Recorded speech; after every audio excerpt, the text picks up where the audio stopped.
हर lady से ना कभी ये क्वेश्चन, चाहे वो वर्किंग हो चाहे वो होम मेकर हो, उससे कभी ना कभी किसी ने ये क्वेश्चन ज़रूर पूछा होगा कि तू करती क्या है। तो फिर वो लेडी बेचारी सोचती है कि तेरी आंखें हैं बटन है कि तुझे समझ में नहीं आता या दिखाई नहीं देता कि मैं क्या करती हूँ सारा दिन। क्योंकि जो काम होते हैं घर पे उनकी ना तो कोई गिनती की जा सकती है ना उनकी कोई लिस्ट बनाई जा सकती है। क्योंकि अपने कामों की जस्टिफिकेशन आप किस किस को दे सकते हैं और कब कब तक दे सकते हैं। क्योंकि घर के काम कभी ख़त्म नहीं होते। लोगों को लगता है कि एक काम वाली लगा ली ना तो बस ये तो कुछ करती नहीं है, काम वाली ही सारा काम करती है। किसी दिन आप घर से बाहर निकल जाओ 1 घंटे के लिए और काम वाली के भरोसे छोड़ के चले जाओ घर को, पूरे घर की आपकी ऐसी सफाई कर देगी ना कि ज़िंदगी में आप सफाई का नाम लेना भूल जाएंगे। ऐसा साफ़ करके चली जाएगी आपके घर को। सिलेंडर खुला छूट छूट गया ना उससे, तो वो इतना एफर्ट नहीं करेगी कि सिलेंडर को बंद कर दे।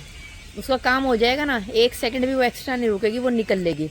पीछे से घर में आग लगती फिरेगी ना, तो जिम्मेदारी का काम होता है ना, वो हमें ही करना पड़ेगा। क्योंकि हम जिम्मेदारी निभाते हैं घर की।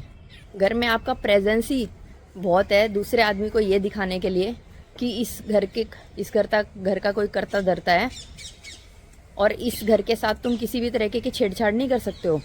इसलिए घर के काम निपटाने में जो कि और घर की जिम्मेदारी निभाने में, दोनों में बहुत अंतर होता है। और घर की जिम्मेदारी निभाने का जो काम है ना, वो घर के काम करने से भी कहीं ज़्यादा है और कहीं ऊंचा है। तो जिम्मेदारी आप निभा रही हैं, वो कर्तव्य आप निभा रही हैं, जो कि और उस चीज़ की बागडोर आप अपने अलावा किसी और के हाथ में नहीं दे सकती हैं।